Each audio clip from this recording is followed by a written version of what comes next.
আমার পূর্বে যিনি কথা বলেছেন এম মামুনুর রশিদ খুব সুন্দর আলোচনা করেছেন। আলামিন বলেন ওয়াল্লাযীনা ইযা আনফাকু লাম ইউসরিফু ওয়া লাম ইয়াকতুরু ওয়া কানা বাইনা যালিকা কাওয়ামা। জোরে বলুন আল্লাহু আকবার। রহমানের বান্দা হলো তারা যারা যখন ব্যয় করি তখন তারা অযথাই ব্যয় করে না এবং তারা কৃপণও করে না, তারা উভয়ের মাঝামাঝি ভারসাম্যের উপরে তারা প্রতিষ্ঠা থাকে। সুতরাং রহমানের বান্দারা কৃপণতা করে না এবং অযথা খরচও করে না। এই আদেশ যিনি দিয়ে রহমানের বান্দাদের পরিচয় দিয়েছেন, আসতে বলবেন না তিনি আমাদেরকে। সাহাবায়ে কেরাম রাদিয়াল্লাহু তাআলা আনহুম আজমাইন, তারা কৃপণতা করতেন না। ঘরের মধ্যে যা আছে তা ইসলামের জন্য তারা ব্যয় করে দিতেন। সুবহানাল্লাহ বলবেন না? আমার নবীজি সব থেকে দুটি সময় বেশি ক্ষুধার্ত ছিল। কয়টি সময়? আরো জোরে বলেন। আরে সবাই বলেন না, কষ্ট হচ্ছে আপনাদের? আমি একটু পরে শেষ করে দিব। আমাদের কাঙ্ক্ষিত মেহমান আব্দুল আলামিন তিনি আমাদের মাঝে উপস্থিত হবেন। ইন্নাল হামদালিল্লাহি নাহমাদুহু ওয়া নাস্তাঈনুহু ونستغفره ونؤمن به ونتوكل عليه ونعوذ بالله من شرور أنفسنا ومن سيئات أعمالنا. من يهده الله فلا مضل له ومن يضلله فلا هادي له. ونشهد أن لا إله إلا الله وحده لا شريك له. ونشهد أن سيدنا وسندنا وحبيبنا ومولانا محمدا عبده ورسوله. فقد قال الله تبارك وتعالى في كلامه المجيد وفي فرقانه الحميد. সবাই আমার সাথে জবান ছেড়ে দিয়ে পড়ুন, أعوذ بالله من الشيطان الرجيم. بسم الله الرحمن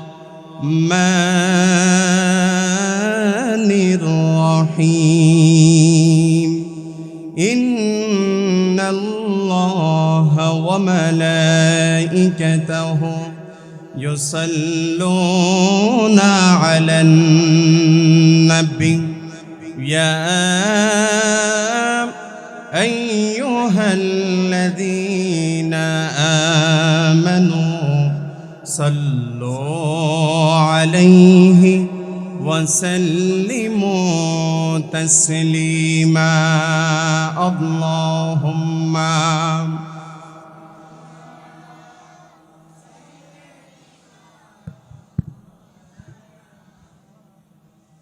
وعلى آل سيدنا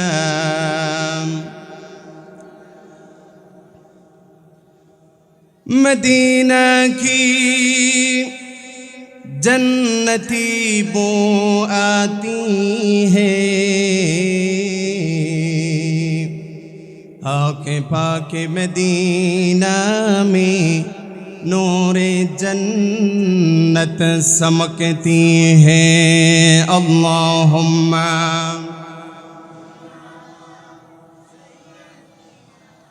मौलाना मुहम्मद वअला आली.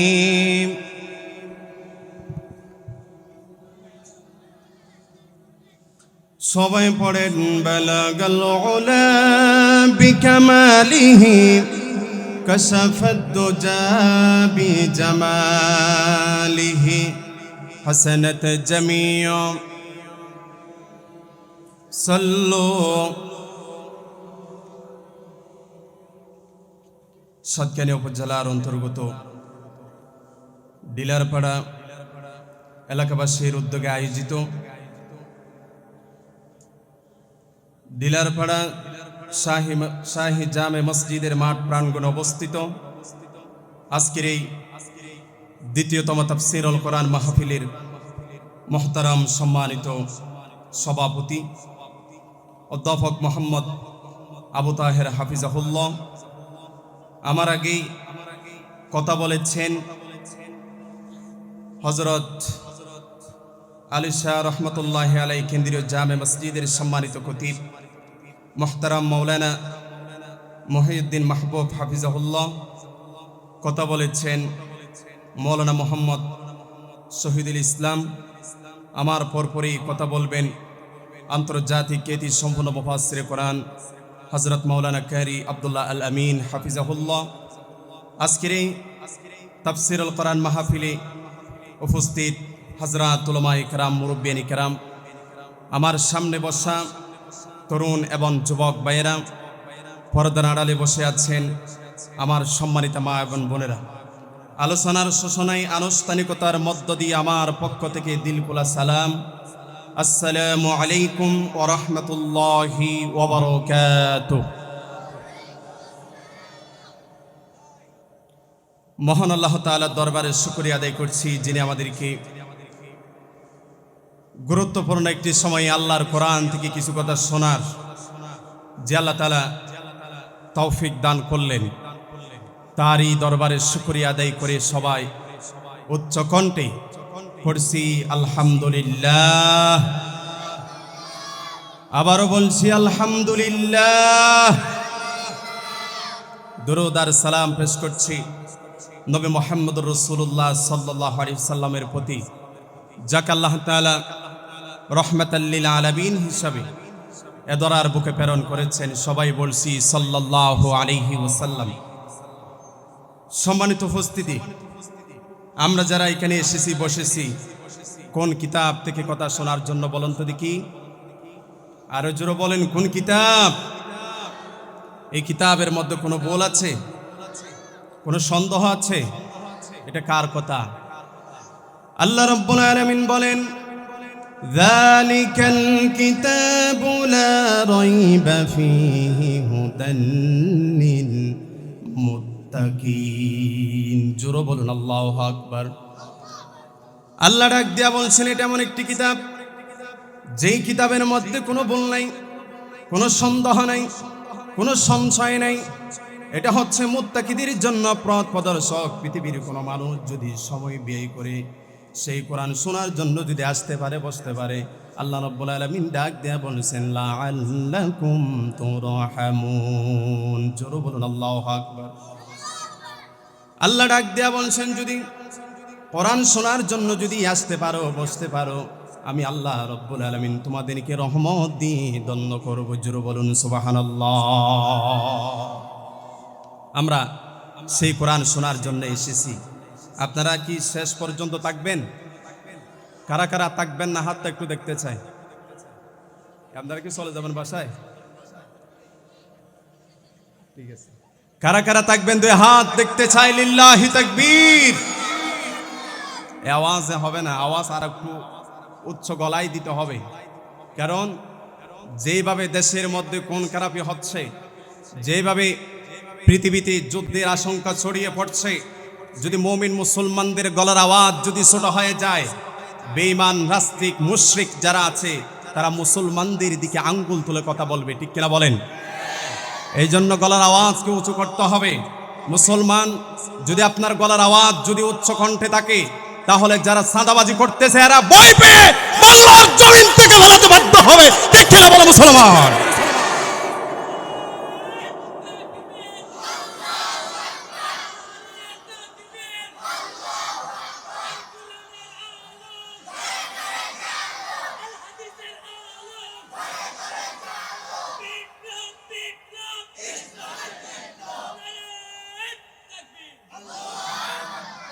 আল্লাহ কবুল করুক। সবাই পড়েন আমিন। আপনারা কি শেষ পর্যন্ত থাকবেন? আমি যতক্ষণ কথা বলবো ততক্ষণ আমার সাথে একটু কথা বলতে হবে। আমার পরপরেই আপনাদের কাঙ্ক্ষিত মেহমান আব্দুল্লাহ আল আমিন তিনি যদি ওয়াজ করেন, যদি মাঝখানে যদি পর্দা দেওয়া হয়, মানুষ মনে করবে একজন কথা বলতেছে, ঠিক কিনা বলেন? সেই আমাদের আল্লামার চিরচেনা কণ্ঠে তিনি কথাগুলো বলেন। আমরা শেষ পর্যন্ত থাকবো ইনশাআল্লাহ। মাহফিল কমিটি আমাকে একটি বিষয় দিয়েছে, সেই বিষয়টা হচ্ছে রহমানের বান্দা কারা। আমরা রহমানের বান্দা হতে চাই, ঠিক কিনা বলেন? আল্লাহ তাআলা রহমানের বান্দাদের পরিচয় তিনি নিজেই দিচ্ছেন।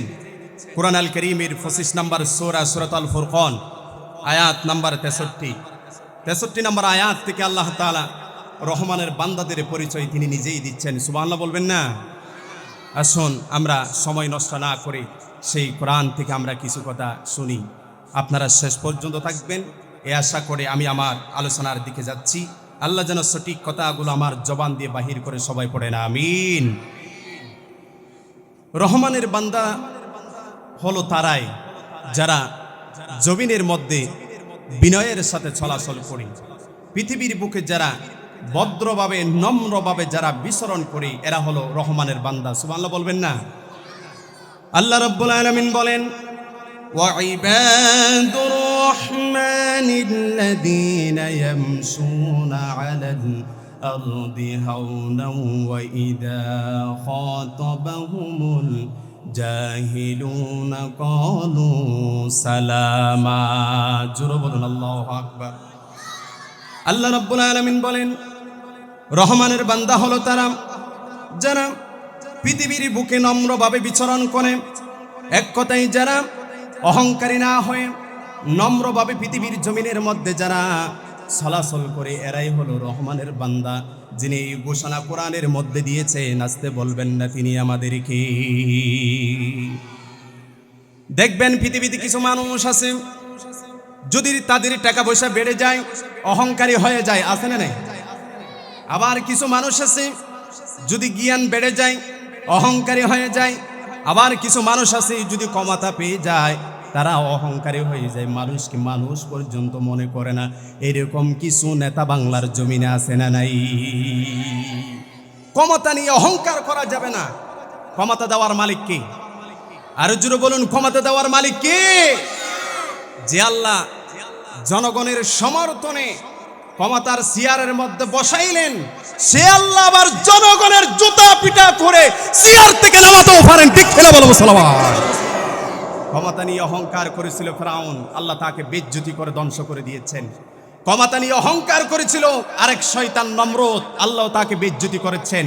আর ক্ষমতা নিয়ে বাহাদুরি আর অহংকারী করে জুলুমি করেছিল বাংলাদেশের মধ্যে 17 বছর স্বৈরাচারী শাসক, আল্লাহ তাদেরকে বেইজ্জতি দিয়া বাংলার জমিন থেকে বিদায় করেছে, ঠিক কিনা বলো মুসলমান? সুতরাং ক্ষমতা নিয়ে অহংকার করা যাবে? আল্লাহ তো সেই কথাই তিনি অন্য আয়াতের মধ্যে বলছেন, পৃথিবীর মানুষেরা শুনে রাখো, তোমরা জমিনের মধ্যে অহংকার করে চলিও না, দাম্ভিকতা নিয়ে তোমরা জমিনের মধ্যে বিচরণ করিও না। কারণ তুমি অহংকার করে জমিনকে ছিঁড়ে ফেলতে পারবে না, এবং অহংকার করে তুমি পাহাড়ের চূড়ায় পৌঁছে যেতে পারবে না। কারণ যারাই অহংকার করে এরা নিজেরাই ধ্বংস হয়ে যায়, ঠিক কিনা বলেন? আল্লাহ রাব্বুল আলামিন বলেন, তোমরা যখন জমিনের মধ্যে বিচরণ করবা, চলাচল করবা, দাম্ভিকতা আর অহংকার নিয়ে তোমরা জমিনের মধ্যে বিচরণ করিও না। আল্লাহ রাব্বুল আলামিন বলছেন, ওয়ালা তামশি ফিল আরদি মারহান ইন্নাকা লান তাখরিকাল আরদা ওয়া লান তাবলুগাল জিবালা তুলা। জোরে বলুন আল্লাহু আকবার। আল্লাহ রাব্বুল আলামিন সূরা বনী ইসরাঈলের 37 নম্বর আয়াতের মধ্যে বলছেন, তোমরা জমিনের মধ্যে দাম্ভিকতা নিয়ে চলো না। তুমি অহংকার করে কি করতে পারবা? তুমি তো জমিনকে ছিঁড়ে ফেলতে পারবে না, এবং তুমি পাহাড়ের চূড়ায় পৌঁছে যেতে পারবে না। সুতরাং অহংকার করে জমিনের মধ্যে চলাচল করিও না। আর যারা রহমানের বান্দা হবে, এরা জমিনের মধ্যে অহংকার করে না, এরা নম্রভাবে ভদ্রভাবে পৃথিবীর বুকে তারা বিচরণ করে। জোরে বলুন সুবহানাল্লাহ। তাহলে রহমানের বান্দাদের 1 নম্বর পরিচয় হলো এরা জমিনের মধ্যে বিনয়ের সাথে চলাচল করে, অহংকারী হয়ে চলাচল করে। অহংকার এটা হচ্ছে আল্লাহ তাআলার চাদর। কার চাদর? আল কিবরিয়া ও রিদাই, অহংকার হলো আল্লাহ তাআলার চাদর, এটা নিয়ে টানাটানি করিও না। যারা আল্লাহর চাদর নিয়ে টানাটানি করবে আল্লাহ তাআলা এদেরকে আযাব দিবেন। এদেরকে কি দিবেন? আযাব দিবেন। এই জন্য হযরত লোকমান আলাইহিস সালাতু ওয়াস সালাম তিনি তার সন্তানকে একটা শিক্ষা দিলেন। তিনি তার সন্তানকে ওয়াজ করলেন, ও আমার সন্তান, তুমি অহংকার করে জমিনের মধ্যে চলাচল করিও না এবং মানুষের সাথে দাম্ভিকতা নিয়ে কথা বলিও না, কারণ যারা অহংকার করে আর দাম্ভিকতা নিয়ে চলে আল্লাহ তাআলা তাদেরকে পছন্দ করেন না। এই ঘোষণা যিনি কোরআনের মধ্যে দিয়েছেন, আসতে বলবেন না, তিনি আমাদেরকে, আরো জোরে বলুন, তিনি আমাদেরকে। আল্লাহ রাব্বুল আলামিন লোকমান আলাইহিস সালাতু ওয়াস সালামের কথাটি আল্লাহ তাআলার এতই পছন্দ হয়েছে, আল্লাহ রাব্বুল আলামিনের সেই কথা তিনি কোরআনের মধ্যে উল্লেখ করে দিয়েছেন। আল্লাহ রাব্বুল আলামিন বলেন, ওয়ালা তুসাইর খাদ্দাকা লিন-নাসি ওয়ালা তামশি ফিল আরদি মারহা ইন্নাল্লাহা লা ইউহিব্বু কুল্লা মুখতালিন ফখুর। জোরে বলুন আল্লাহু আকবার। লোকমান তার সন্তানকে ডাক দেয়া বলল, হে আমার সন্তান, মানুষের দিক থেকে মুখ ফিরিয়ে নিয়ে কথা বলো না।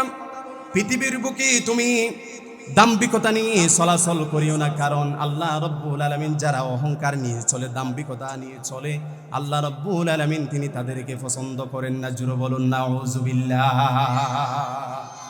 তাহলে রহমানের বান্দারা জমিনের মধ্যে বিনয়ের সাথে বিচরণ করে তারা অহংকারী হয় না। মান তাওয়াদা লিল্লাহ, যে ব্যক্তি নম্র হয়ে জমিনের মধ্যে চলাচল করি আল্লাহ তাআলা তার সম্মান বৃদ্ধি করে দেয়। জোরে বলুন আল্লাহু আকবার।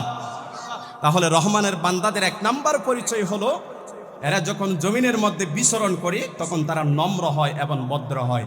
আমরাও জমিনের মধ্যে যখন চলাচল করব নম্র আর ভদ্রতার সাথে চলাচল করার চেষ্টা করব। আল্লাহ আমাদের সকলকে এ আমল করার তৌফিক দান করুক। সবাই পড়েন আমিন। এরপরে রহমানের বান্দাদের দুই নাম্বার পরিচয় হলাম, আল্লাহ রাব্বুল আলামিন বলেন, ওয়া ইযা খাতাবাহুমুল জাহিলুনা ক্বালু সালামা। জোরে বলুন আল্লাহু আকবার। রহমানের বান্দাদের দুই নাম্বার পরিচয় হলো, মূর্খরা যখন তাদেরকে গালিগালাজ করবে তখন তারা সালাম দিয়া সে স্থান ত্যাগ করে অন্য জায়গায় চলে যায়। সুবহানাল্লাহ বলুন। এক কথাই তারা মূর্খদের সাথে তর্ক করে না। মূর্খদের সাথে কি করে না? তর্ক করে না। কারণ রহমানের বান্দা যারা, এরা জানে অধিকাংশ মানুষ যে জিহবার কারণে জাহান্নামে যাবে, এই কথা তারা স্মরণ রাখে। এই জন্যই তারা মূর্খরা যখন তাদেরকে গালিগালাজ করে তখন তারা সালাম দিয়া স্থান ত্যাগ করে চলে যায়। সুবহানাল্লাহ বলবেন না? বিশ্ব নবীজির সাহাবী হযরত আবু হুরায়রা রাদিয়াল্লাহু তাআলা আনহু নবীজিকে প্রশ্ন করলেন, হাবিব মুহাম্মদ সাল্লাল্লাহু আলাইহি ওয়াসাল্লাম, নূর নবীজি আমার, আখিরি নবী, শেষ নবী, ইয়া রাসূলুল্লাহ, মানুষ কোন কোন আমলের কারণে জান্নাতে যাবে? সাহাবীরা যখন প্রশ্ন করল, বিশ্ব নবীজি ডাক দেয়া বলল, আমার সাহাবী, মানুষ জান্নাতে যাবে দুটি আমলের কারণে। এক নাম্বার হলো আল্লাহর ভয়, দুই নাম্বার হলো উত্তম চরিত্র। জোরে বলুন সুবহানাল্লাহ। সাহাবী আবার প্রশ্ন করল, ওয়াসু ইলাম, হাবিব মুহাম্মদ সাল্লাল্লাহু আলাইহি ওয়াসাল্লাম, বলেন তো দেখি আবার কোন আমলের কারণে মানুষ জাহান্নামে যাবে? আল্লাহ নবী ডাক দেয়া বলল, মানুষ দুটি কারণে জাহান্নামে যাবে। এক নাম্বার হলো তার জিহবার কারণ, দুই নাম্বার হলো তার লজ্জাস্থানের কারণ। এই দুটি কারণে মানুষ অধিকাংশ সময় জাহান্নামে যাবে। জোরে বলুন নাউযুবিল্লাহ। এই জন্য রহমানের বান্দারাই জানে, যদি জিহবা দিয়া গালিগালাজ করি, গালিগালাজের যদি উত্তর দিই, তাহলে আমাদেরকে জাহান্নামে যেতে হবে। আর রহমানের বান্দাদের দুই নাম্বার গুণ হলো, তাদেরকে যখন মূর্খরা গালিগালাজ করে তখন তারা সালাম দিয়া স্থান ত্যাগ করে চলে যায়। কারণ এখানে সালাম দেওয়ার অর্থ হলো সালাম নয়। আরবরা যখন কোনো মানুষের কাছ থেকে যখন দূরে সরে যায় তখন বলে, আমি আপনাকে সালাম দিলাম, তার মানে হলো আমি আপনার থেকে দূরে সরে যাচ্ছি। এখানে সালাম মানে সালাম নয়, এখানে নিরাপদ স্থানে চলে যাওয়ার কথা আল্লাহ বলেছেন। রহমানের বান্দাদের দুই নাম্বার গুণ হলো, মূর্খরা যখন তাদেরকে গালিগালাজ করে তখন তারা সে স্থান ত্যাগ করে অন্য জায়গায় চলে যায়। জোরে বলুন সুবহানাল্লাহ। আমার নবীজি যখন মক্কার মধ্যে দ্বীনের দাওয়াত দিচ্ছেন, কালিমার দাওয়াত দিচ্ছেন, কাফেররা আমার নবীজিকে কত যে গালি দিয়েছে তার কোনো হিসাব নেই। আমার নবীজিকে পাগল বলে গালি দিয়েছেন, আমার নবীজিকে গণক বলে গালি দিয়েছেন। সর্বশেষ আমার নবীজি মক্কা থেকে তাইফের উদ্দেশ্যে রওনা দিলেন। তাইফবাসীদেরকে দ্বীনের দাওয়াত দেওয়ার জন্য যখন গেল, আমার নবীজিকে তারা তাদের যুবকগুলোকে নবীজির পিছনে লেলিয়ে দিল। আমার নবীজিকে পাগল বলে বলে আমার নবীজিকে কঙ্কর নিক্ষেপ করেছে। আমার নবীজি অসুস্থ হয়ে জমিনের মধ্যে বেহুশ হয়ে পড়ে গিয়েছিলেন। আমার নবীজি সেখান থেকে যখন হোশ ফিরে আসলো, তিনি আঙ্গুর বাগানের মধ্যে গেলেন। সেখানে আঙ্গুর বাগানের কেয়ারটেকার আদ্দাস নামক এক যুবক রাসূলুল্লাহকে কিছু শরবত দিলেন। আমার নবীজি সেটা পান করলেন। বুঝে থাকলে বলুন তো দেখি, আমার নবীজিকে আঘাত করেছে, আমার নবীজিকে যখন আঘাত করা হলো, আমার নবীজিকে উল্টা কাউকে আঘাত করেছে? বলেন না কেন? কথা বলেন না কেন? আমার নবীজিকে যখন গালি দেওয়া হয়েছে, আমার নবীজিকে কাউকে গালি দিয়েছেন? আরো জোরে বলেন, গালি দিয়েছেন? কারণ আমার নবীজিকে যিনি ধৈর্য ধারণ করার জন্য আদেশ করলেন, আসতে বলবেন না, তিনি আমাদেরকে পিছনের উনুন মাতরকা বলেন, আমার নবীজিকে যিনি ধৈর্য ধারণ করার জন্য আদেশ করলেন, আসতে বলবেন না, তিনি আমাদেরকে। আরো জোরে বলুন, তিনি আমাদেরকে। আল্লাহ তাআলা তার প্রিয় হাবিব মুহাম্মদ রাসূলুল্লাহ সাল্লাল্লাহু আলাইহি সাল্লামকে ডাক দিয়া বলছেন, নবী হে, লোকেরা যা বলে বেড়াচ্ছে, আপনাকে গালি দিচ্ছে, পাগল বলতেছে, আপনি ধৈর্য ধারণ করুন। সুবহানাল্লাহ বলেন। কারণ ধৈর্যের মধ্যে আছে বিজয়। ধৈর্যের মধ্যে আছে কি? আপনি ধৈর্য ধারণ করুন। যে কথাটি আল্লাহ তাআলা কোরআন আল কারীমের মধ্যে খুব সুন্দর করে তিনি জানাইয়া দিলেন। আল্লাহ রাব্বুল আলামিন বলেন, ওয়াসবিরু আলা মা ইয়াকুলুনা ওয়াহজুরহুম হাজারান জামিলা। জোরে বলুন আল্লাহু আকবার।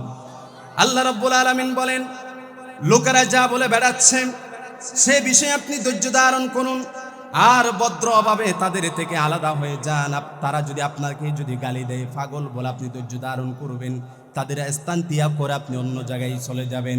আর রহমানের বান্দা হবে যারা, তাদেরকে যখন মোরকারা গালিগালাজ করবে, তখন তারা নম্রভাবে ভদ্র হয়ে সে স্থান ত্যাগ করে তারা অন্য জায়গায় চলে যাবে। জোরে বলুন সুবহানাল্লাহ। এরপরে রহমানের বান্দাদের 3 নাম্বার গুণ হলো তারা রাত্রিবেলা নামাজের মধ্যে দাঁড়িয়ে যায়।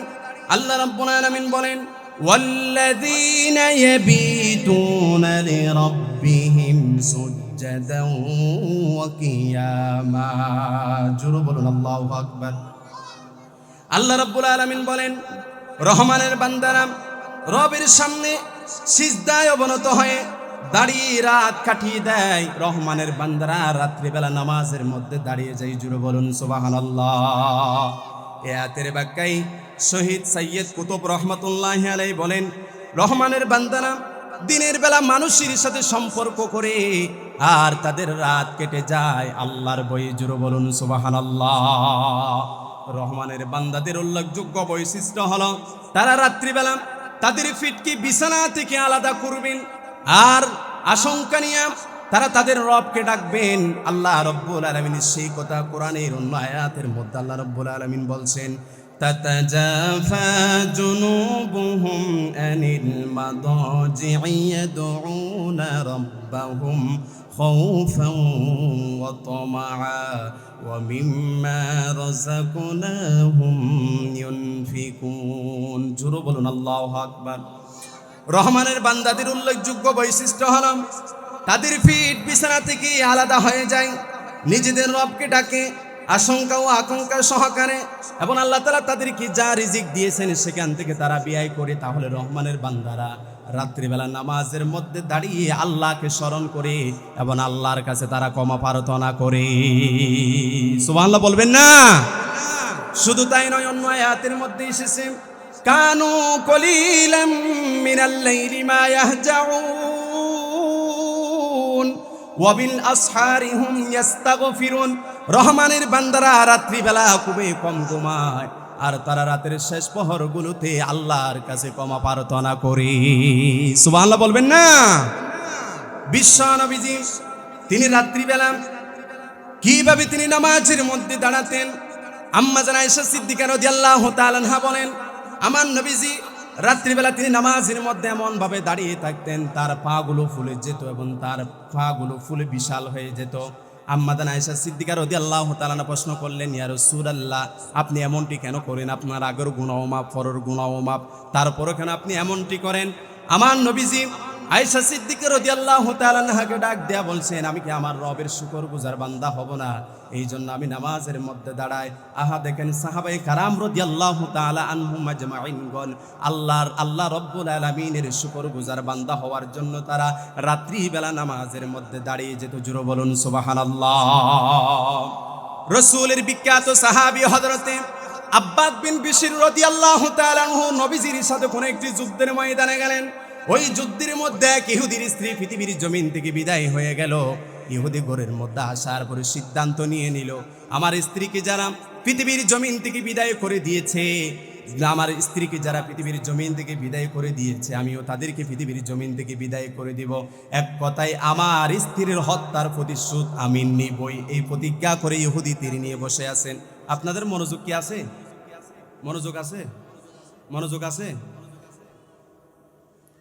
হযরত আব্বাদ বিন বিশর নবীজির সাথে কোন একটি যুদ্ধের মধ্যে গেলেন। যুদ্ধ শেষ হয়ে যাওয়ার পরে আমার নবীজির একটি অভ্যাস ছিল, তিনি বাড়িতে ঘুমাতেন না, সকল সাহাবীদেরকে নিয়ে এরকম তাঁবু থেকে তিনি ঘুমাতেন। সুবহানাল্লাহ পড়েন, আরো জোরে বলেন সুবহানাল্লাহ। তাঁবু থেকে ঘুমাতেন। আমার নবীজি ডাক দেয়া বললেন, সাহাবীদের মধ্যে থেকে কে আসো সারা রাত সীমান্ত পাহারা দিবাম? কে আসো সারা রাত দাঁড়িয়ে সীমান্ত পাহারা দিবাম? এই কথা বলার পর হযরত আব্বাদ বিন বিশর দাঁড়িয়ে গিয়ে বললেন, ইয়া রাসূলুল্লাহি ওয়া ইয়া হাবিবাল্লাহি, আপনি যদি অর্ডার করেন আমি আব্বাদ বিন বিশর সারা রাত দাঁড়িয়ে সীমান্ত পাহারা দিতে রাজি আছি।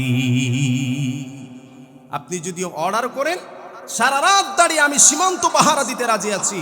রাসূল আমার বলেন, আব্বাদ বিন বিশর, তুমি জিহাদের ময়দান থেকে এসেছো, তোমার পক্ষে একা সম্ভব হবে না সারা রাত সীমান্ত পাহারা দিতে, সুতরাং তোমার সাথে আমি আরেকজন সাহাবী দিয়ে দিলাম। সুবহানাল্লাহ বলবেন না? তো বুঝে থাকলে বলুন তো, সীমান্ত পাহারা দেওয়ার জন্য সাহাবী হলো কয়জন? আরো জোরে বলেন কয়জন? আরো জোরে বলেন কয়জন? দুইজন। সীমান্ত পাহারা দেওয়ার জন্য আমার নবীজি সিদ্ধান্ত নিলেন, এই দুইজনকে বলা হলো তোমরা সারা রাত সীমান্ত পাহারা দিবা, বাকি সাহাবীরা তারা ঘুমাবে। সুবহানাল্লাহ বলবেন না? আমার নবীজি যখন এই দুইজনকে সীমান্ত পাহারাদারের দায়িত্ব দিয়ে দিলেন, বিশ্ব নবীজির সাহাবী হযরত আব্বাদ বিন বিশর আল্লাহর নিকটবর্তী আল্লাহর প্রিয় বান্দা হওয়ার জন্য তিনি রাত্রিবেলা নামাজের মধ্যে কিভাবে দাঁড়াইলেন, ঘটনাটা ভালো করে শুনুন। তার সাথে জফর সাহাবী ছিল, তাকে ডাক দেয়া বলল, ভাই তুমি ঘুমাবা আর আমি রাতের প্রথমাংশে আমি ডিউটি পালন করবো। জোরে বলুন সুবহানাল্লাহ। তুমি ঘুমাবা আর আমি রাতের প্রথমাংশে কি করব? ডিউটি পালন করব। ওই সাহাবী ঘুমিয়ে গেলেন। হযরতে আব্বাদ বিন বিশর তিনি সীমান্ত পাহারা দেওয়া শুরু করে দিল।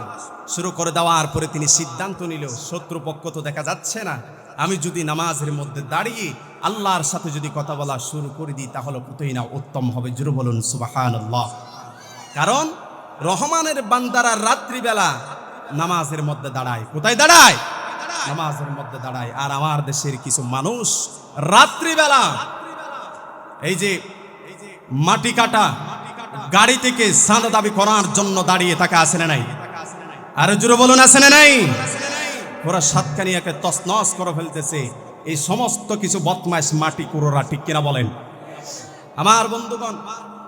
তাহলে হযরত আব্বাদ বিন বিশর তিনি বলল, আমি যদি নামাজের মধ্যে দাঁড়িয়ে যাই আর আল্লাহর সাথে যদি কথা বলা শুরু করে দিই তাহলে কতই না উত্তম হবে। সুবহানাল্লাহ বলবেন না? তিনি নামাজের মধ্যে দাঁড়িয়ে গেলেন। নামাজের মধ্যে দাঁড়িয়ে যাওয়ার পরে কোরআনের মধ্যে এমন একটি সূরা আছে যে সূরা প্রতিটি ওয়াক্তে প্রতিটি রাকাতে তেলাওয়াত করতে হয়। সেই সূরার নাম কি? প্রতিটা রাকাতে যে সূরা তেলাওয়াত করতে হয় ওই সূরার নাম কি? আর জোরে বলেন সূরার নাম কি? সূরা ফাতিহা। হযরত আব্বাদ বিন বিশর তিনি সূরা ফাতিহা তেলাওয়াত করা শুরু করলেন। এমত অবস্থায় ইহুদির সাথে সাথে তীর নিক্ষেপ করলেন। ওই তীরটি আব্বাদ বিন বিশরের পিঠ দিয়ে ঢুকে বুক দিয়ে বাহির হয়ে গেল। হাদিসের মধ্যে এসেছে, লাম ইয়াতাহাররাক ওয়া লাম ইয়াকতা'আস সালাহ, একটু নড়াচড়া করে নাই এবং তিনি নামাজটাও ছেড়ে দেয় নাই। জোরে বলুন সুবহানাল্লাহ। তিনি নামাজের মধ্যে দাঁড়িয়ে আছেন, আবার তীর নিক্ষেপ করলো। ওই তীরটি পিঠ দিয়ে ঢুকে বুক দিয়ে বাহির হয়ে গেল। লাম ইয়াতাহাররাক ওয়া লাম ইয়াকতাইস সালাহ, একটু নড়াচড়া করে নাই এবং নামাজটাও ছেড়ে দেই নাই। আবার তীর নিক্ষেপ করলো, ওই তীরটি ফিট দিয়ে ঢুকে বুক বরাবর এসে আটকে গেল। তারপরও নামাজ ছেড়ে দেয় নাই, সুন্দর করে নামাজ আদায় করলেন। নামাজ আদায় করার পরে তিনি সাহাবীদেরকে ডাক দিয়া বলছেন, ভাই কে আছো? আমার শরীরের মধ্যে যত রক্ত ছিল সমস্ত রক্ত জমিনের মধ্যে গলিয়ে পড়লো, কে আছো? আমাকে বাঁচাও। এই ডাক যখন দিল, সাহাবীরা ঘুম থেকে জাগ্রত হয়ে গিয়ে বললেন, ভাই তোমার শরীরের মধ্যে প্রথম তীর ঢোকার সাথে যদি আমাদেরকে ডাক দিতা, তাহলে তোমার শরীরের মধ্যে 3টি তীর ঢুকতো না। সাথে সাথে আব্বাস বিন বিশির তাদের প্রশ্নের উত্তর দিতে গিয়ে বললেন, আমি যখন নামাজের মধ্যে ছিলাম কখন আমার শরীরের মধ্যে 3টি তীর ঢুকেছে আমি নিজেও পর্যন্ত টের পাই নাই। সুবহানাল্লাহ। আরেকটু আসতে বলেন না, কষ্ট হচ্ছে, আরেকটু আসতে বলেন। তো সাহাবীরা রাত্রিবেলা নামাজের মধ্যে দাঁড়াতেন কার নিকটবর্তী হওয়ার জন্য? আরে জোরে বলেন, কার নিকটবর্তী হওয়ার জন্য? আল্লাহ তাআলার নিকটবর্তী হওয়ার জন্য তারা রাত্রিবেলা নামাজের মধ্যে দাঁড়াতেন। আর এখন আমরা ঘুমাই। আমরা কি করি? ঘুমাই। এই জন্য তো মুসলমানদের আজ এই দূর অবস্থা, ঠিক কিনা বলেন? আর আমার দেশের কিছু মৌলবীরা ইসরায়েলের দালালি করতেছে, ঠিক কিনা বলেন? কিছু মৌলবীরা বলে ইরান আমাদের শত্রু, ইরানের নাগরিকদেরকে মুসলমান বলা যাবে না, তারা ধ্বংস হয়ে যাক আর ইসরায়েল জিতে যাক, এইরকম স্লোগান দেওয়া আমার দেশের মধ্যে এক শ্রেণী বদমাইশ মৌলবী আছে না নাই? আরে মিয়া, আকীদার দ্বন্দ্ব আগে রাখেন। আমেরিকা আর ইসরায়েলের তাদের টার্গেট হলো ইসলাম এবং মুসলমান, ঠিক কিনা বলেন? তাদের টার্গেট ইসলাম এবং মুসলমান। আর আমাদের অভ্যন্তরীণ বিষয় হলো আমরা পড়ে আছি আকীদা নিয়া, ঠিক কিনা বলেন? যারা এই দেশের মধ্যে ইসরায়েলের দালালি করতেছে, এরা সুযোগ পেলেই ইসলামী আন্দোলনের নেতা কর্মীদের বিরুদ্ধে কথা বলবে, ঠিক কিনা বলো মুসলমান? আরে মিয়া, দিন কায়েম করার জন্য তোমার ভিতরে স্বপ্ন নাই, তুমি বসে বসে ইসরায়েলের দালালি করতেছো, আর সেকুলারিজম যারা বিশ্বাস করে তাদের দালালি করতেছো। সুতরাং তোমার মতো মৌলবীর চেহারা প্রকাশ পেয়েছে, তুমি একজন খাঁটি মুনাফিক, ঠিক কিনা বলেন? মুনাফিকরা ইসলামের যতটুকু ক্ষতি করেছে পৃথিবীতে কোনো ইহুদি ততটুকু ইসলামের ক্ষতি করতে পারে নাই, ঠিক কিনা বলেন? যার বাস্তব উদাহরণ হলো হযরত যায়েদ বিন হারেস রাদিয়াল্লাহু তাআলা আনহু। তিনি যখন তাইফের উদ্দেশ্যে রওনা দিলেন, তার সাথে 3জন সাথী ছিল। কয়জন সাথী? আর জোরে বলেন, কয়জন সাথী? 3জন সাথী ছিল। তিনি তাদেরকে নিয়ে যখন তাইফের উদ্দেশ্যে রওনা দিলেন, তিনি ক্লান্ত হয়ে পাহাড়ের গুহার মধ্যে তিনি ঘুমিয়ে পড়লেন। সেখান থেকে একজন লোক হযরত যায়েদ বিন হারেস রাদিয়াল্লাহু তাআলা আনহুকে বেঁধে ফেললেন, হাত পা বেঁধে ফেললেন। তার চোখ যখন খুললো, তিনি প্রশ্ন করলো, তুমি কেন আমাকে এইভাবে বেঁধেছ? তিনি বলছেন, আমি আপনাকে বাঁধার কারণ হলো ইসলাম এবং মুসলমানকে কষ্ট দেওয়া, আর নবী মুহাম্মদ সাল্লাল্লাহু আলাইহি সাল্লামকে কষ্ট দেওয়া হলো আমার মূল উদ্দেশ্য। সুতরাং অতীতের ইতিহাস থেকে শিক্ষা নিন, আজ পর্যন্ত কোনো কাফের, কোনো মুশরিক মুসলমানদের বন্ধু হতে পারে না, ঠিক কিনা বলেন? তো সুতরাং যারা মাথায় টুপি পরে আর ইসরায়েলের পক্ষ হয়ে দালালি করবে, এরা সবগুলো আমেরিকার দালাল, ইহুদিদের দালাল, ঠিক কিনা বলো মুসলমান? এই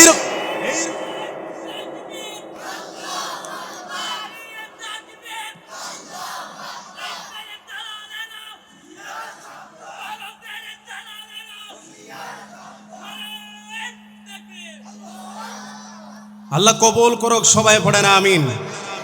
বলতে বলতে এক মৌলবী বলতেছে, আমাকে যদি আল্লাহ জান্নাত দেয় আর ওই জান্নাতের মধ্যে যদি কমিউনিকেও যদি দেয়, তাহলে আমি ওই জান্নাতে ঢুকবো না, আমি ওখান থেকে বাহির হয়ে যাবো। নাউজুবিল্লাহ বলে। কত বড় নিকৃষ্ট মন মানসিকতার মানুষ দেখেন। এদের কাছে ইসরায়েল থেকে ডলার আসে, তো এই জন্য এরা চুপ থাকে, ঠিক কিনা বলেন? আর মিয়া কথা বলতে না পারলে চুপ থাকবেন, তারপরও জালিম হওয়ার চেষ্টা করবেন না। যারা মাজলুম আছে তাদের পক্ষ হয়ে কথা বলতে হবে। মাজলুমের পক্ষ যদি থাকতে না পারেন, কাল কিয়ামতের ময়দানে আল্লাহর কাঠগড়ে আপনাকে দাঁড়াতে হবে, ঠিক কিনা বলো মুসলমান?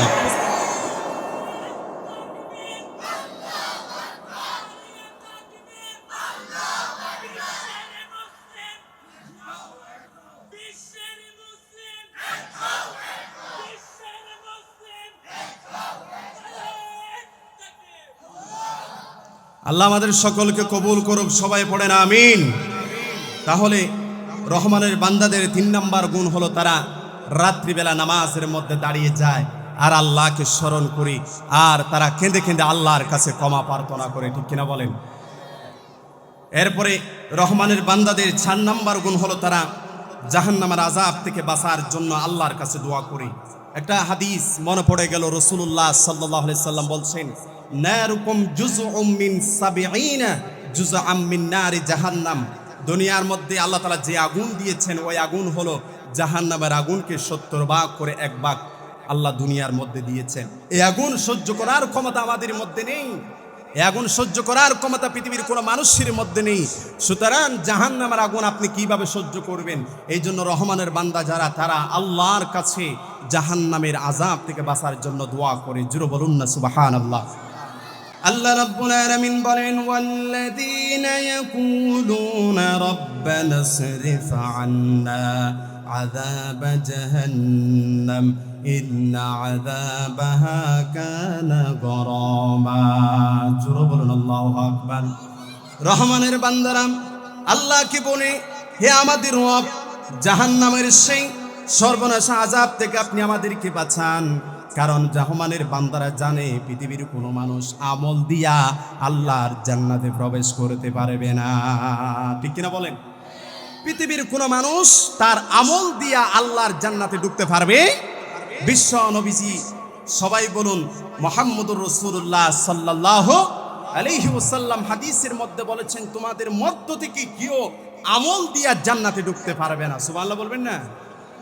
তারা যদি জান্নাতে যেতে চায় তাহলে তাদের একটা জিনিসের দরকার, সেই জিনিসটা হলো আল্লাহ তাআলার রহমত। কার রহমত? আল্লাহর রহমত ছাড়া কেউ জান্নাতে ঢুকতে পারবে? আরো জোরে বলেন, পারবে?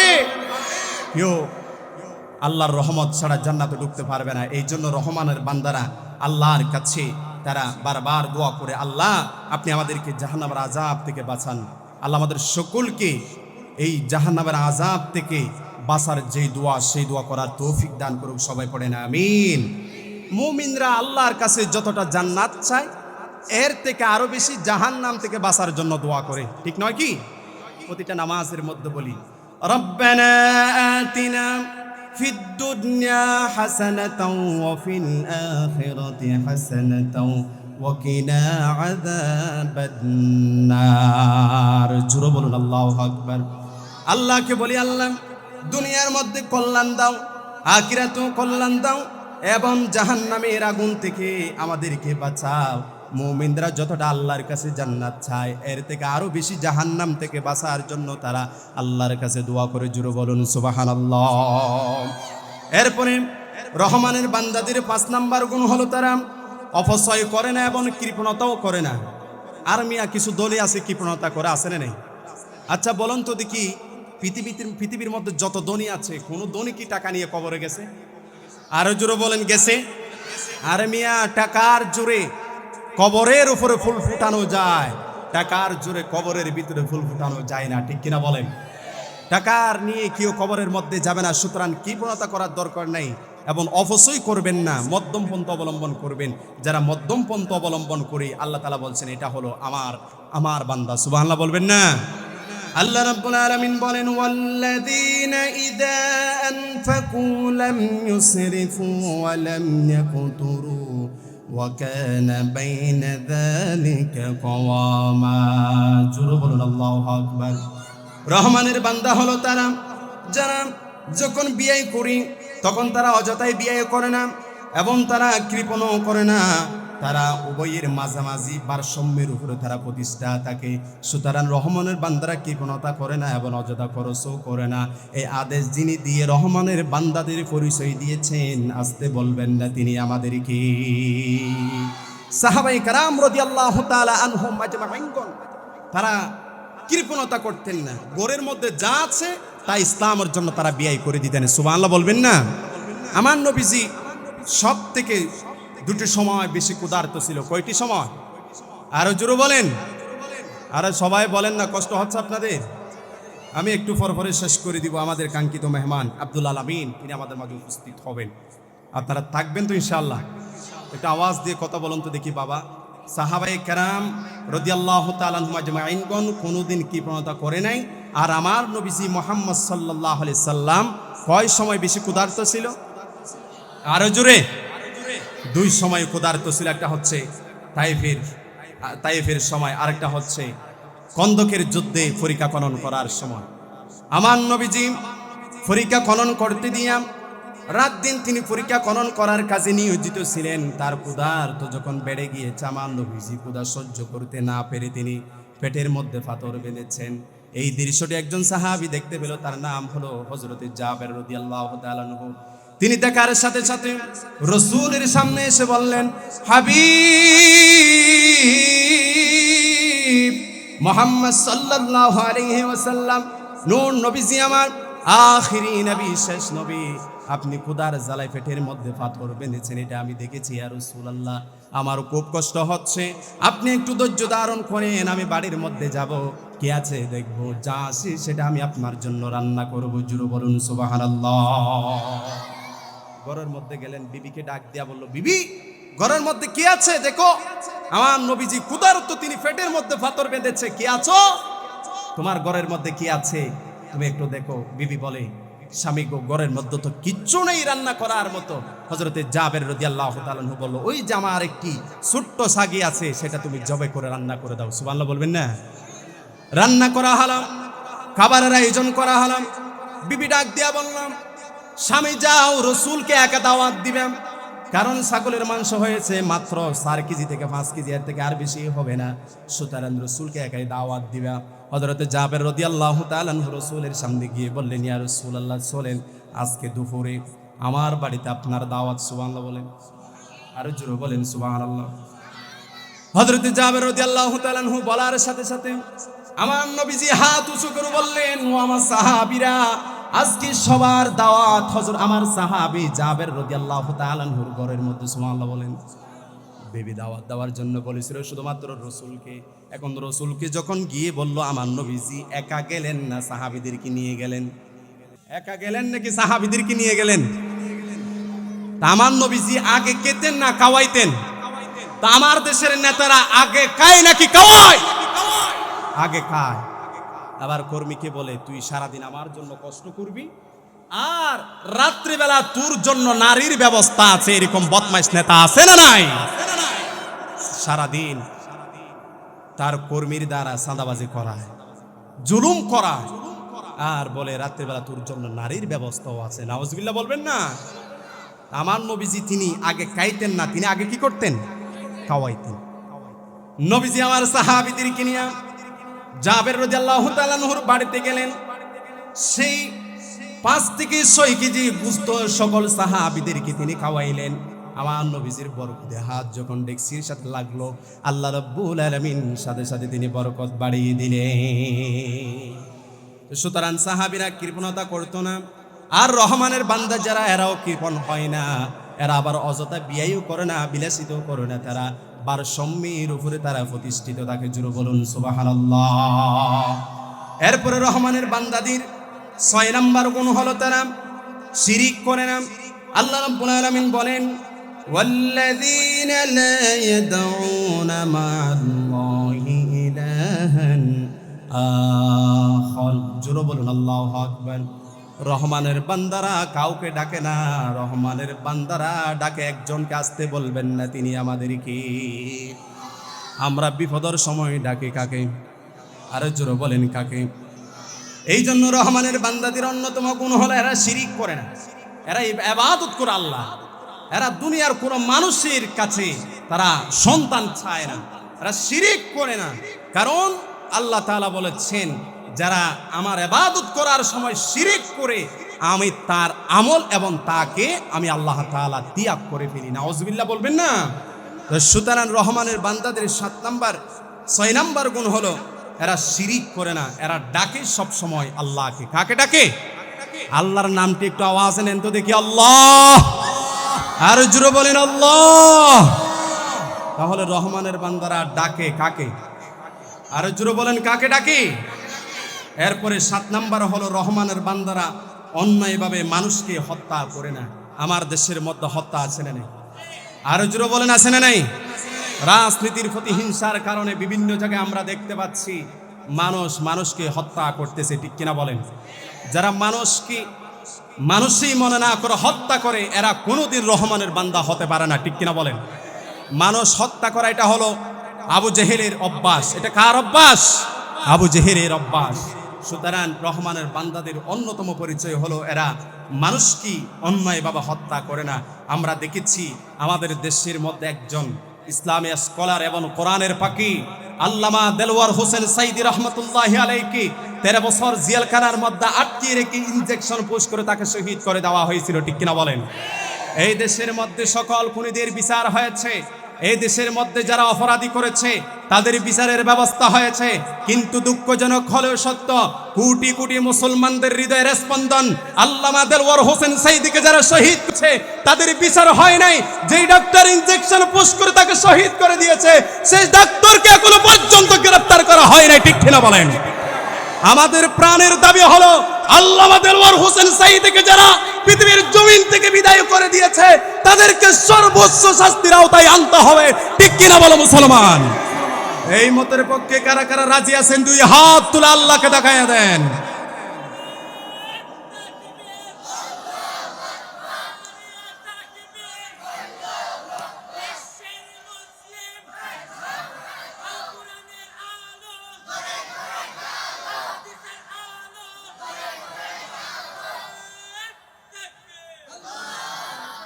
আল্লাহ কবুল করুক, সবাই পড়েন আমিন।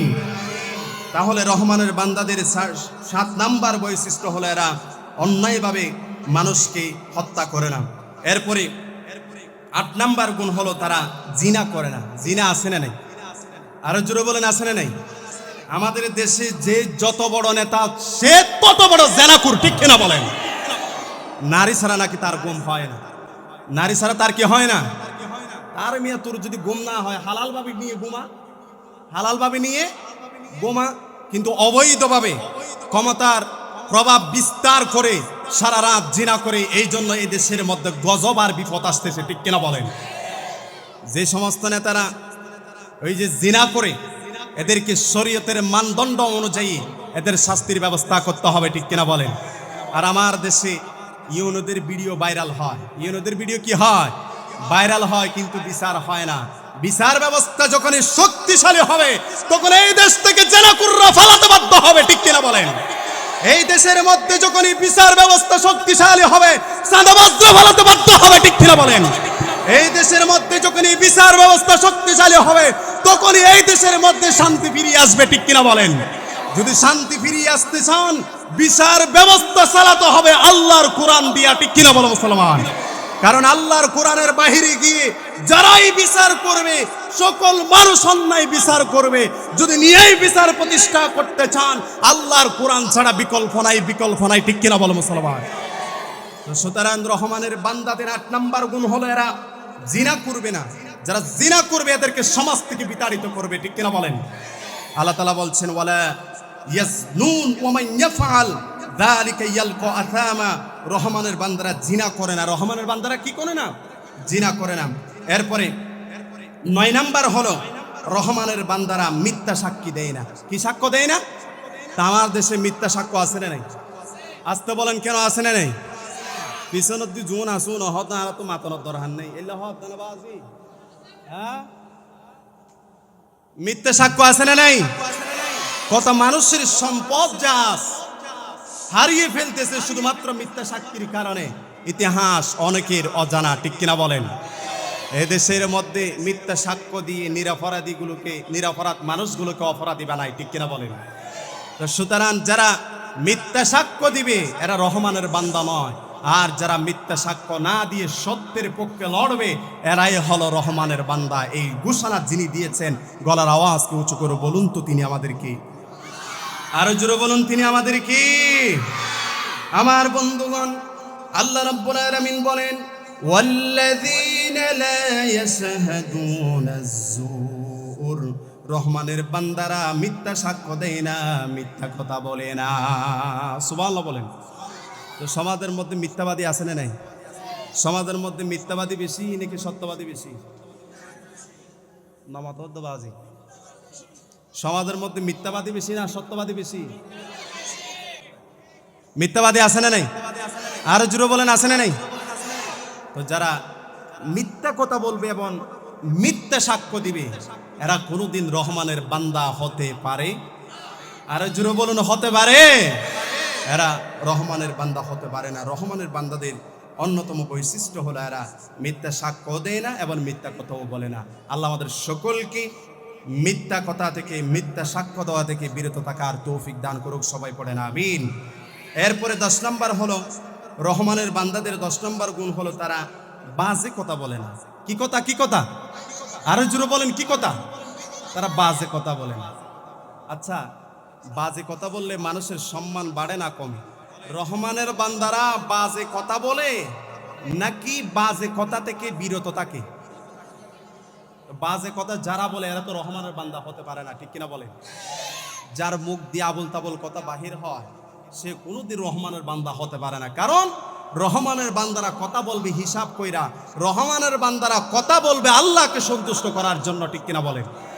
এই জন্য আল্লাহ তাআলা বলছেন যারা রহমানের বান্দা হবে এরা বাজে কথা বলবে না। যদি আমাদের শিরিক হয়ে যায়, আমাদের যদি জিনা হয়ে যায়, আমরা যদি মিথ্যা সাক্ষ্য দিয়ে থাকি, আমরা যদি বাজে কথা বলি, আমরা তওবা করব কার কাছে? আর জোরে বলেন, কার কাছে? আল্লাহর কাছে তওবা করলে আল্লাহ তাআলা খুশি হয়। আল্লাহ তাআলা কি হয়? খুশি হয়। তাবুক অভিযানে 3 জন সাহাবী তাবুক অভিযানে যায় নাই।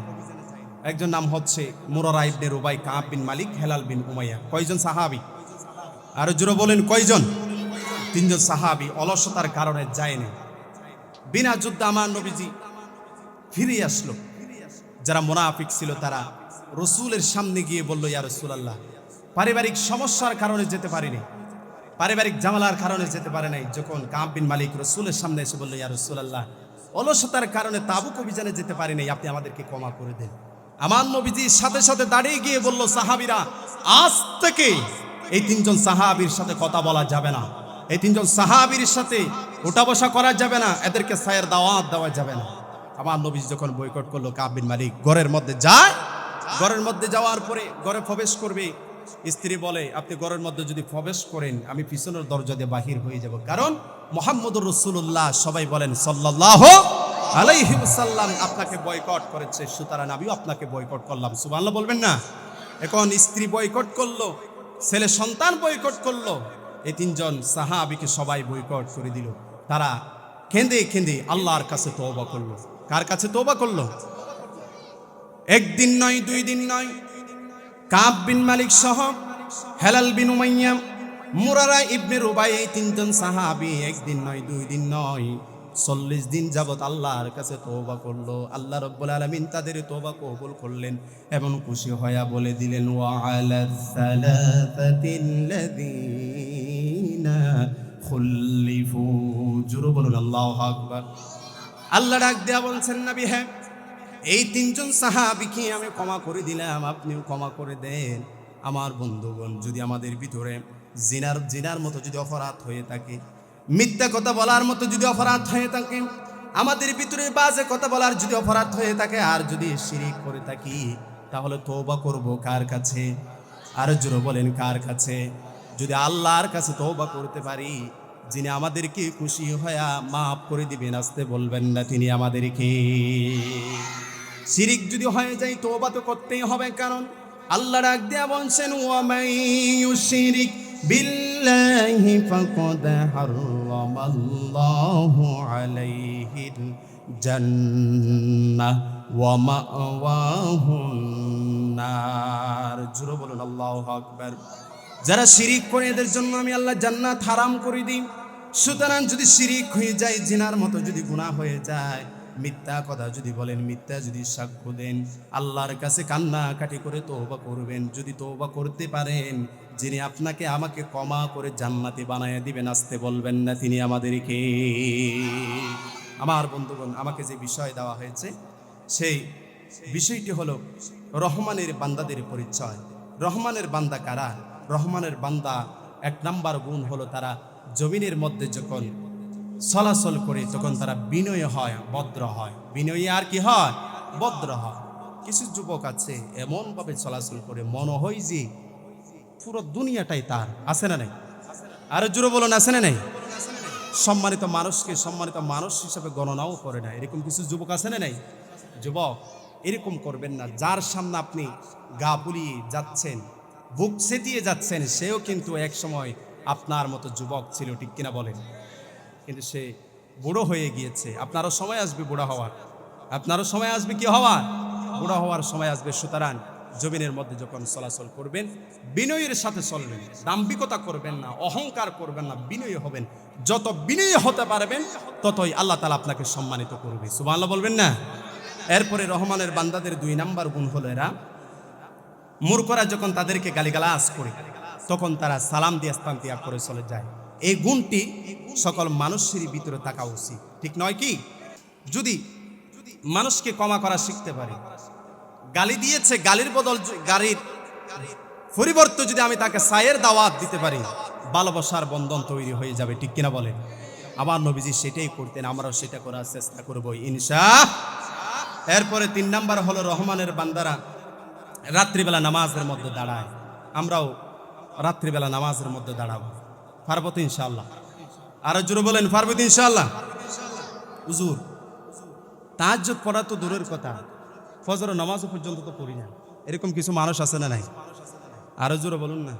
ফজরের সময় ইমাম সাহেবকে যদি প্রশ্ন করা হয়, হুজুর আজকে ফজরের সময় কয়জন ছিল? ও বলে যে আমি আর কোন রকম মুয়াজ্জিন ছিল, আমি আর কোন রকম কি ছিল? মুয়াজ্জিন ছিল। এমনটি করবেন না। দেখেন, এশারের নামাজ আদায় করার পরে যদি ঘুমিয়ে যান আর ফজরের নামাজ যদি জামাতের সাথে আদায় করতে পারেন, সারা রাত দাঁড়িয়ে থেকে নফল নামাজ পড়লে যে সওয়াব, ওই সওয়াব আল্লাহ তাআলা বান্দার আমল নামায় দিয়ে দিবে। সুবহানাল্লাহ বলে। সুতরাং নামাজের গুরুত্ব, নামাজের দায়িত্ব যেটা, সেটা আপনি পালন করার চেষ্টা করবেন। এরপরে 4 নাম্বার হলো রহমানের বান্দাদের 4 নাম্বার গুণ হলো এরা জাহান্নামের আযাব থেকে বাঁচার জন্য আল্লাহর কাছে দোয়া করে। এরা জাহান্নামের আগুন থেকে বাঁচার জন্য কার কাছে দোয়া করে? আল্লাহর কাছে দোয়া করে। অধিকাংশ মানুষ জাহান্নামে যাবে নামাজ না পড়ার কারণে। কি করার কারণে? নামাজ না পড়ার কারণে। জান্নাতীরা যখন জান্নাতে যাবে, জাহান্নামীরা যখন জাহান্নামে যাবে, তাদেরকে প্রশ্ন করা হবে কি কারণে আজকে জাহান্নামে এসেছো? তখন তারা বলবে, ক্বালু লাম নাকু মিনাল মুসাল্লিন, আমরা দুনিয়ার মধ্যে নামাজই ছিলাম না। এজন্য নামাজ যে আল্লাহ তাআলা আপনার জন্য ফরজ করেছেন সেটা পালন করার চেষ্টা করবেন ইনশাআল্লাহ। আর আল্লাহ তাআলার কাছে জাহান্নামের আযাব থেকে বাঁচার জন্য দোয়া করবেন। এরপরে 5 নাম্বার হলো অপচয় এবং কৃপণতা করা যাবে না। আপনারা যদি কৃপণ হয়ে যান, আপনারা যদি অপচয় করেন, তাহলে ইসলামের বিষয়ে আপনাদের অকল্যাণ হবে, ইসলামের না আপনাদের অকল্যাণ হবে। সুতরাং অপচয় আর কৃপণতা করবেন না। যদি এটা থেকে বাঁচতে পারেন, আল্লাহ তাআলা আপনার উপরে রহমত বর্ষিত করবে। জোরে বলুন সুবহানাল্লাহ। এরপরে 6 নাম্বার হলো শিরিক করা যাবে না। শিরিক হলো এটা সব থেকে বড় গুনাহ, এটা থেকে বাঁচার চেষ্টা করবেন ইনশাআল্লাহ। এরপরে 7 নাম্বার হলো অন্যায়ভাবে যারা মানুষকে হত্যা করে তাদেরকে সহযোগিতা করা যাবে। যারা অন্যায়ভাবে মানুষকে হত্যা করে এদের বিরুদ্ধে দাঁড়াতে হবে মুসলমান, ঠিক কিনা বলো মুসলমান? সম্মানিত উপস্থিতি, আমাদের কাঙ্ক্ষিত মেহমান, আমি অনেক দিন আগে, প্রায় 15 থেকে 16 বছর হবে, আমি যখন মাদ্রাসায় লেখাপড়া করতেছি তখন তিনি ফেকুয়াতে একটা তাফসির মাহফিলে এসেছিলেন। আমার স্পষ্ট মনে আছে তিনি ওয়ামিনান নাসি মাইয়া আবুদুল্লাহ আলা হারফ ফাইন আসাবাহু খায়রুন ইতমাআন্না বিহি ওয়া ইন আসাবাতহু ফিতনাতুন ইনকালাবা আলা ওয়াজহি খাসিরাদ দুনিয়া ওয়াল আখিরাহ যালিকা হুয়াল খুসরানুল মুবিন। এই আয়াত সামনে রেখে তিনি উহুদ যুদ্ধের ইতিহাস বিষয়ে তিনি আলোচনা করেছিলেন, আমার স্পষ্ট মনে আছে। তারপর থেকে আমি ওনার আলোচনা প্রায় শুনি, সেখান থেকে আল্লাহ তাআলা আজকে এতটুকুন পর্যন্ত এনেছে, আলহামদুলিল্লাহ বলবেন না? আমি আমার সম্মানিত প্রিয় উস্তাদ মুহতারাম মাওলানা আব্দুল্লাহ আল আমিন সাহেবকে অন্তর থেকে ভালোবাসি, মহাব্বত করি। এই ভালোবাসা শুধুমাত্র কার জন্য? আরো জোরে বলেন, কার জন্য? তাকে অনেক বছর এই সাতকানিয়া লোহাগড়াতে আসতে দেয় নাই একজন পীর সাহেব, ঠিক কিনা বলেন? একজন পীর সাহেব ওনাকে সাতকানিয়াতে আসতে দেয় নাই। আজকে আব্দুল্লাহ আল আমিন এই সাতকানিয়ার ময়দানে তাফসীর করার জন্য আসলো, তুমি পীর সাহেব কোথায়? ঠিক কিনা বলো মুসলমান? শুনেছি এখন জেলখানার মধ্যে পড়ে আছে, সেখানে নাকি কিতাবও লিখতেছে। কি লিখতেছে? কিতাবও লিখতেছে। যাই হোক, যাই হোক, আল্লাহ আমার ভাইকে ইসলামের জন্য কবুল করুক, সবাই পড়ে না আমিন। তাহলে 7 নাম্বার হলো তারা অন্যায়ভাবে মানুষকে হত্যা করে না, 8 নাম্বার হলো তারা জিনা করে না, 9 নাম্বার হলো তারা মিথ্যা বলে না এবং মিথ্যা সাক্ষীও দেয় না, 10 নাম্বার হলো তারা বাজে কথা বলে না। এই গুণগুলো অর্জন করি আল্লাহ তাআলা আমাদের সকলকে তার প্রিয় বান্দা হওয়ার তৌফিক দান করুক, সবাই পড়ে না আমিন। আর জোরে বলে না আমিন।